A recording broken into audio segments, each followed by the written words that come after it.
And now we come to the crux of this week's episode. My thoughts on the book, The Death of WCW, by Bryan Alvarez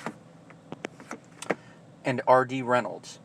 I heard about the book originally about a year, maybe a year and a half ago, before Piper passed away when he was still doing his podcast. He had an interview with one of them. I believe it was Alvarez who he had on. I have to go back and check that. And they were talking about not only the book, this being the anniversary, what it was like writing the book, their podcast Wrestle Crap, among other stuff. And also they talked about a few of the things that they mentioned that Piper did that was in it. And of course, his thing was interesting. Like, Piper's whole mindset was, I'm not at war with anyone. This isn't war. I'm just working for a different promoter. And then talking about some of the worst matches he had, like that one infamous cage match with Hulk Hogan, which they do mention. Probably the stupidest thing they mentioned that Piper was involved with was a stupid decision by WCW management to promote their Starrcade match like it was for the title, and then swerve everyone and make it not for the title. Which in retrospect is a dick move to do to Piper, because he is one of those wrestlers that was one of the greatest superstars to never win a world title. And here was that one chance where you could actually give him a world title. Well, Piper at that point in his career was over the hill, but it would have capped it off his career perfectly. If the chant existed at the end of Starrcade, the fans probably would have been going, "You deserve it. You deserve it." You know, like they do a lot now. But no. The one time Hogan actually puts Piper over, it is in a non-title match.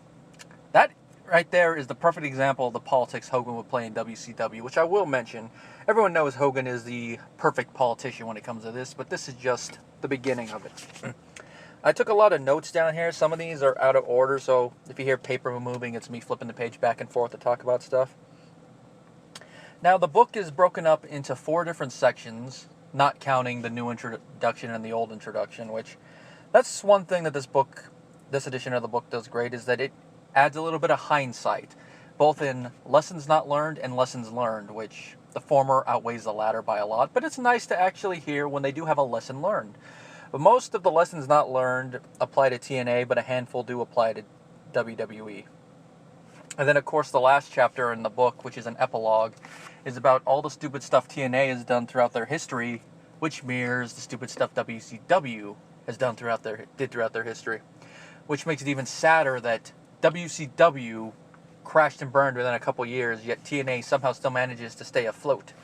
And of course, it's mainly because of one major difference, but it's a little sad. It's like, why couldn't TNA die and WCW stay alive? But then again, if WCW stayed alive, there would be no TNA. This is a production problem that they mention constantly, and that is them airing videos improperly. Either airing them way too early in the show, you know, spoiling title changes, spoiling program stuff that's going to happen. Sometimes they might do this weeks ahead of time.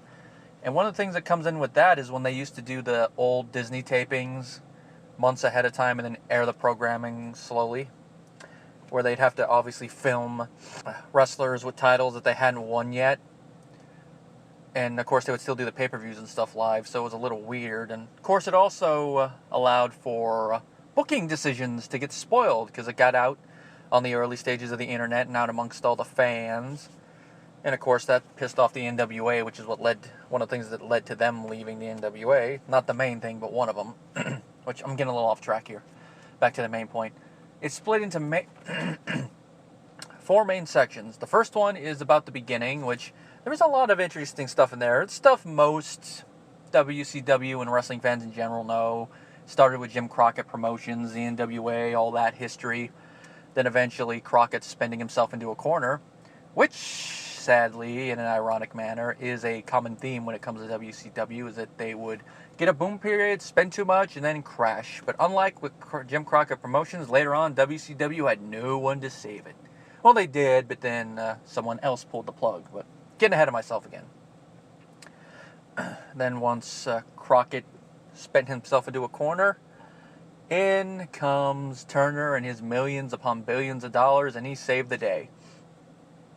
Now, a couple things they mentioned in this section I did not know was that there was a different NWA like years before, which is how Jim Crockett Promotions tried to say that they trace themselves back to the turn of the century when they don't. And that there was also a different WCW that was in Australia, which is like, that's interesting. I'm surprised that the owner of that company didn't try to sue, even if the company was defunct by that time. But I guess the trademark works a little different. Once the company goes defunct and nobody buys the trademarks and renews them. He mentions Dusty Rhodes' booking, but he does it in a manner that is very, very negative, which I can understand partially, mainly due to Dusty booking a certain finish so much that he became known as a Dusty finish. If you guys don't know what that is, I'll explain it. It's basically when a face looks like he wins a match, only to have the referee reverse the decision and either call it a no contest or award it to the heel based on some technicality. Usually it's a DQ or he reverses the finish on the technicality. And this is usually done in title matches. He overbooked that so much that it became known as a Dusty finish. Then, of course, the other thing is booking him and the people around him closely into prominent spots, which, as he points out, is one reason why you should never have a booker be an active person on the roster, which is understandable. I think it gives Dusty a little bit too negative a vibe with that, because Dusty was still popular at that time. Granted, he shouldn't have been very, very focused on, but to be in a prominent spot when he's still popular, I can understand. Especially since Dusty, I think, would alter his character at times, or at least make it so the fans actually did care to see him. It's just like with Ric Flair later in the 90s. They thought, the fans don't want Flair. If Flair would get one of the biggest reactions every time he came out. Case in point there, WCW giving the fans not what they want, what they think they want. Wait a minute, why does that sound familiar? Vince McMahon. And of course it also approaches Dusty going to WWE as that whole thing being a rib, which I know that a certain pastor would be disputing that. I love you. Yep, that's right. Bruce Pritchard himself would dispute that, saying that it wasn't a rib, but who knows for sure? One guy's going to say one thing another. I'd say probably the truth of that matter is probably somewhere in the middle, is that maybe it could have been a rib, but not as extreme as people want. Like Vince is the one that said, I see him in polka dots. Maybe it could have started as a rib and then Dusty just went with it and ran it. It's one of those weird things that we will never know for certain.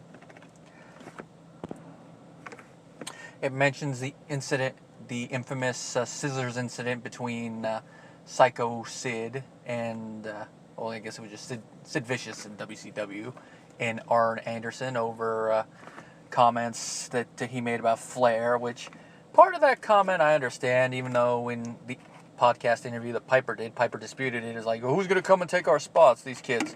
It's like, yeah, you got a point there, but it's like, part of the reason that those younger guys didn't come up and take your spot is that the company wasn't letting them, which is another problem WWE has had in recent years, but they're trying to fix it now, but some of the guys, they're still not getting it, at least to the degree that they should, which is why probably they'll never be super mega stars, at least as long as they're booking things the way they are now.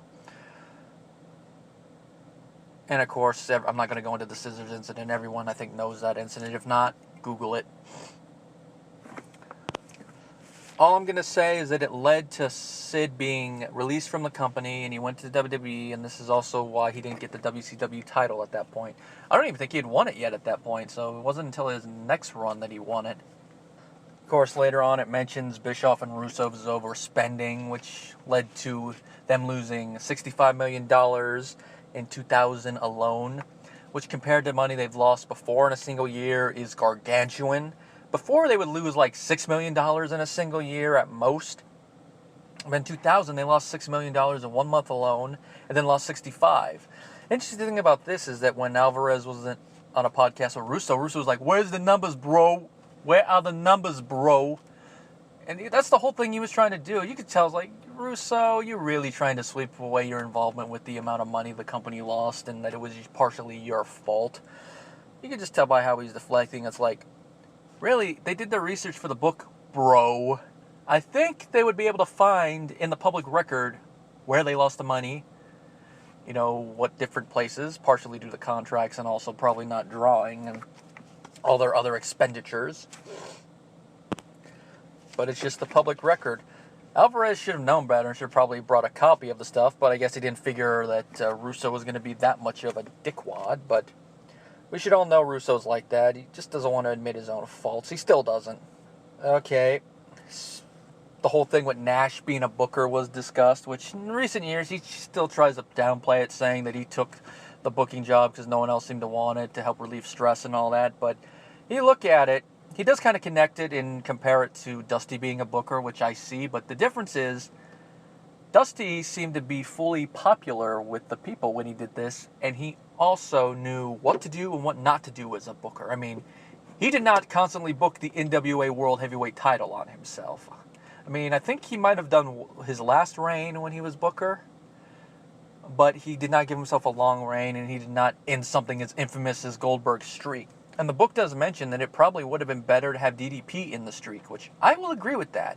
With how DDP was, he would have been the right person to end the streak. Probably not in that one title match they did, but maybe in a rematch later on, because the reaction they got in that one title match was immense. I mean, Goldberg missed the spear, then the diamond cutter and all that. And then, of course, everyone knows that Goldberg actually got injured in that match. I think it was a concussion when he actually did the spear and landed and, of course, didn't kick out of the diamond cutter at the right moment. He kicked out right at 2 instead of 2 3/4. But that match still helped. Could you imagine what a rematch between those two would have done at Starrcade? Might have done even bigger business. And DDP ending the streak might have worked, but that's more a hindsight thing. We will never truly know if that would have worked a lot better or would have ended up being just as atrocious as Nash ending the streak. But Nash ending the streak, I think that thing was bad more so because of what happened later with them trying to reunite and recreate the NWO with the infamous finger poke of doom, which leads into another thing the book constantly goes on about, which is Hogan's backstage politics, as I mentioned, constantly wanted to put the title on him. Like the thing with Goldberg, he felt, yeah, I should be the one that ends Goldberg's streak, brother. Oh God, if they have done that, that would have been a lot worse than what they actually did. Could you imagine if Goldberg had lost to Hogan? Oh, that would have been bad. It mentions, of course, something I did not know, which, if this is the case, then Hogan seriously needs to get off the drugs. Or if he only used them once, never use them again. And that is that he was going to have a non-title match with Goldberg at the show that Goldberg took the title from him, but as a dark match to send the fans home happy. I'm glad they nixed that or changed it, whatever they ended up doing, into the title match, because that was a lot better. Because I haven't watched the match as a whole, but I've seen the finish. When he picked Hogan up for the jackhammer, that place exploded.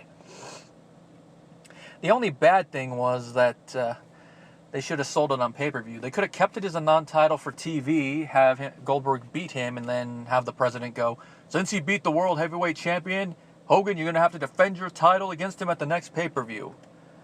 Then, of course, Hogan probably would have tried to pull his creative control, but then maybe they could have talked him down to it, and it's like, this will be great. You'll make this kid's career, not only by letting him beat you in a non-title match, but letting him take the title off you. And, of course, Hogan probably would have lobbied harder to beat the streak, but hopefully they would have been able to talk him down. I don't know how much money that they lost, because I think they mentioned it, but I didn't jot it down, but it was a lot, and this is one of the things that ended up helping with their demise, and that was giving away too much on free television, aka hot-shotting the territory, and then when every match that people wanted to see was gone, no reason to tune back in. It's about this time they probably should have phased in a couple squash matches like WWE is now, but don't abuse it, or it will lose its impact.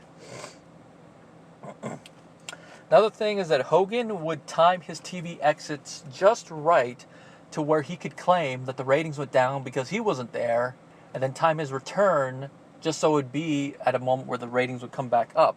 But the ratings would be for something else, but he would still try to take the credit, and this would be a tool he would use during contract renegotiations. He would also try to say that he was in talks with WWE, and that if they didn't, and if WCW didn't want him, they would. Whether or not WWE would have taken him is hard to tell. I know Pritchard has admitted that at least around 97, 98, that Hogan had talked with them, that if he had come back, he would have been a member of DX. Could you imagine that? Suck it, brother! What, the first person to be, second person actually, to be a member of the NWO NDX? That would have been amazing. Of course, we probably would have been able to get the dream one-on-one match between Hogan and Austin, and hopefully Hogan would have put Austin over. But alas, that's one of those what-ifs, because Hogan did not go. Also, later on, it mentions the infamous work shoot between Hogan and Russo. And of course, Hogan's last pitiful feuds with superstars such as Billy Kidman. Which, just from what little I've seen of that feud was a disaster waiting to unfold. One of the major problems with Vince Russo in WCW is that he had no filter. In WWE, he had Vince McMahon as a filter. I mean, Vince has had problems. I mean, look how he booked WWE in the early to mid-90s, trying to keep that 80s vibe when the fans were going in a different direction and only changing when he had no other choice, when WCW was kicking his ass. And of course, nowadays, he has some problems too, but he will change if it's quote-unquote best for business, but begrudgingly.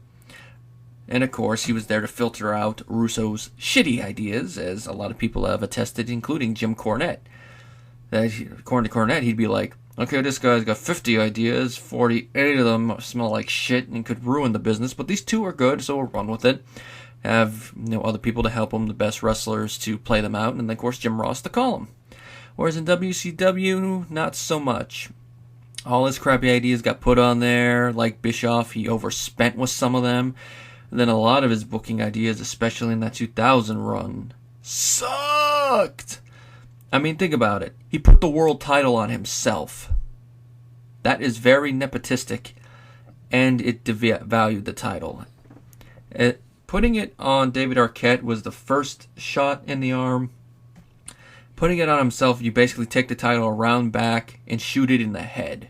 Russo. I've gotten on him enough in this thing, so that's all I'm going to say about that.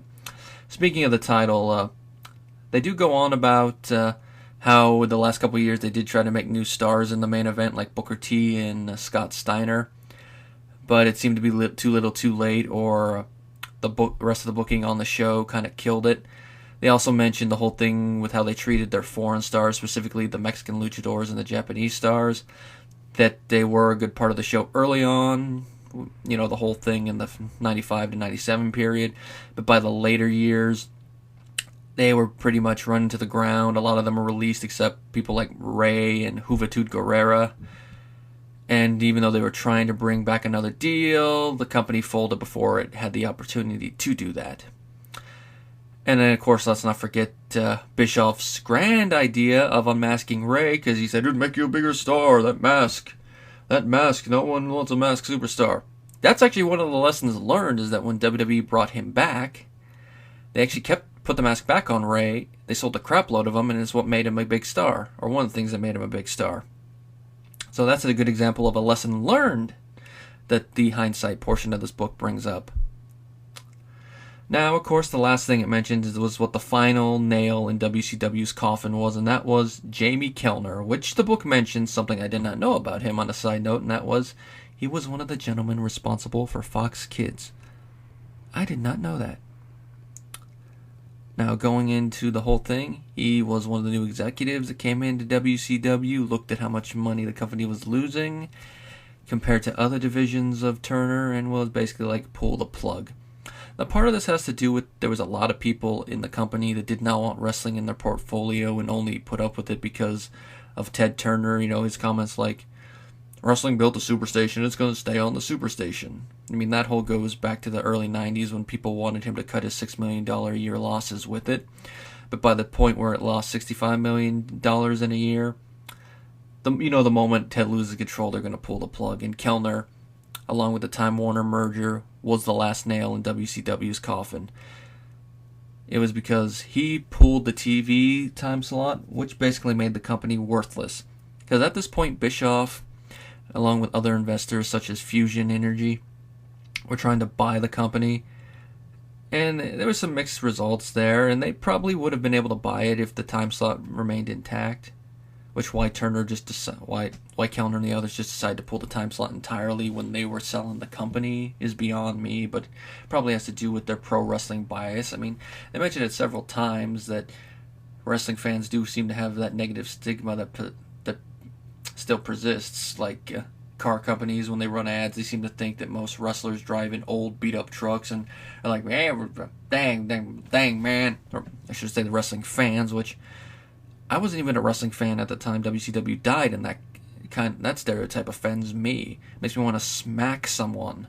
It's like, really? You think all wrestling fans are like that? Shows that you really are closed-minded when it comes to your views on other people. That made like me thinking all liberals and conservatives are idiots and follow their stereotype to a T. Now, that's probably the first example I could think of, but another one would be that'd be like saying all Germans are Nazis, all feminists are the man-hating variety, and all men are misogynists. They're general statements that don't ring true. Not to say that there are some wrestling fans that don't act a little, I'll just say weird, to keep it a little bit more general, but not all of them. But anyway, once Kellner pulled the deal, WCW was officially dead. Vince swooped in and bought the tape library and all the other assets, and he's been milking the tape library cow ever since. If only Bischoff had been able to convince Panda to at least stay. It's like, even if we have to fight for a TV slot for now, we can milk that tape library for a while. That's the angle I would have been pushing, that tape library alone is worth our investment. Because I'd like to look up exactly how much money WWE has made from that tape library, and I would bet it's a lot. I mean, just from their Best of Nitro and their Death of WCW DVDs, they've probably made a pretty penny off that. Then, of course, bringing back the Great American Bash and Clash of Champions names, they've made money. Then all their retrospectives on individual wrestlers, Goldberg, Sting, they've made their investment back. I think they spent like $2.5 million on the entire company. That shows you. Anyway, that concludes about the majority of my thoughts, because that's basically all the notes. Oh yeah, the last thing I have is WCW lawsuits. Excuse me. By lawsuits, it means specifically the lawsuits between them and WWE, like the trademark infringement lawsuit around the time that Scott Hall and Kevin Nash jumped ship because of the whole thing that Scott Hall was going, hey, yo. Even though when WWE sued with that, part of that whole thing is kind of BS, because some of Razor Ramon's mannerisms, Hall said he was using as the Diamond Stud. I have not watched the Diamond Stud, so I can neither confirm or deny that, but if you have, you could probably confirm or deny that for me. And then other aspects, the judge did rule that they did violate that, which why they stopped some of it. And there was a couple other ones I don't remember off the top of my head. That's just the one that sticks out. But these lawsuits were part of the reason that Bischoff would not have had Bret Hart come in with the WWE title, even if he wanted to, because he would have been sued out the ass for that. Which, that reminds me, the Medusa incident with the women's title was part of it. The book mentioned something I did not know. I know that she was asked by Bischoff to come and do that, but I did not know she was threatened with her job if she did not do it, or at least that's the angle that the book makes it out to be. If that's the case, that really shows the people at WCW were really jerks for that. Threatening her with her job if she didn't do that, that is bull. Anyway, the lawsuits, they allowed WWE to purchase WCW a little easier, because I don't remember which lawsuit it was specifically, but one of the provisions of one of them is that if the company ever went for sale, WWE had the legal right to match any offer. Of course, by the time they purchased it, there really wasn't any offer they had to match, so they made out like bandits. But if Panda had wanted to buy it, depending on how much the deal was, like if it was a lowball one, Vince probably would have matched it. But if it was for the full price they originally were going to try to purchase it for, which I think was around the $64 million figure, I didn't write that down, but it was up there somewhere. I don't think Vince would have matched that, but you never know. He might have tried, even if it was just to take out his competition. Anyway, in conclusion, the book is a very interesting read, or in my case, a very interesting listen. If you are a wrestling fan, it's definitely something you should get in your collection, specifically the revised edition I listened to. It's worth it, mainly for the historical perspective on WCW, and for the modern fan, the fact that a lot of the lessons that could have been learned from the demise of that company have still not been learned by the two major promotions in this country. And that, in TNA's case, if they die because of it, you shouldn't be surprised. And if WWE's business continues to go downhill because of some of the mistakes they keep making, you shouldn't be surprised. If there's any other thing, is that once you finish listening to it, if you want to go listen to that one interview I mentioned a couple times with Vince Russo just to hear how much of a child he sounds like, listen at your own peril. If anything, I recommend listening to